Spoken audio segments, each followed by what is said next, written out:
নমস্কাৰ, KGP caste কনষ্ট্ৰাকশ্যনলৈ স্বাগতম। ইয়া ইণ্টাৰলকিং ব্লক যিহেতু মই আগতেও বনাইছিলোঁ আৰু এতিয়া আকৌ বনাবলৈ ষ্টাৰ্ট কৰিছোঁ। যিহেতু এই ইণ্টাৰলকিং ব্লকৰ দ্বাৰা আপুনি বাউণ্ডেৰী ৱাল, ঘৰ, দোকান সকলো ধৰণৰ বস্তু বনাব পাৰিব। যিহেতু এই ষ্টন ডাষ্ট আৰু বালিৰ মিক্স কৰি সংমিশ্ৰণেৰে বনোৱা হয় আৰু এই ইণ্টাৰলকিং ব্লকৰ দ্বাৰা আপোনাৰ আৰ্ট কৰিব মানে ভাল হয়। আৰু আপোনাৰ এতিয়া ঘৰ এটা বনালে আপোনাৰ এয়াৰ লয়। আপোনাৰ যিহেতু বাৰিষা বতৰ বা বৰষুণত তিতিলে আপোনাৰ ৱালটো বাহিৰত তিতিলে ভিতৰৰ কাৰণেও প্ৰেছাৰ পৰে। যিহেতু এই হলটো যদি এয়াৰ কণ্ডিশ্যন হয়, আপোনাৰ এই ভিতৰৰ হয়তো ৱালখন বাকী তাৰ প্ৰব্লেমতকৈ মজবুত কৰি ৰাখিব।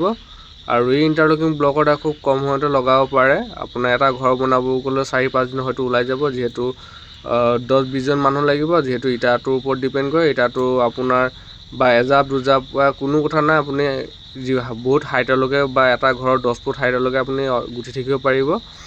আৰু ইয়াত আপোনাৰ চিমেণ্টৰ ঘোলাৰ প্ৰলেপ দি লগোৱা হয় আৰু কামটো সোনকালে কৰিব পৰা যায়। যিহেতু ইণ্টাৰলকিং হয়। আপোনালোকে যদি লাগে আমাক যোগাযোগ কৰিব। আমাৰ স্থান হৈছে north Lakhimpur Pahumara higher secondary স্কুলৰ ওচৰতে। মোৰ ফোন নম্বৰ ডিছক্ৰিপশ্যনত দি দিয়া হ'ব। আপোনালোকে যোগাযোগ কৰি আপোনালোকৰ সেৱা আগবঢ়াম। ধন্যবাদ।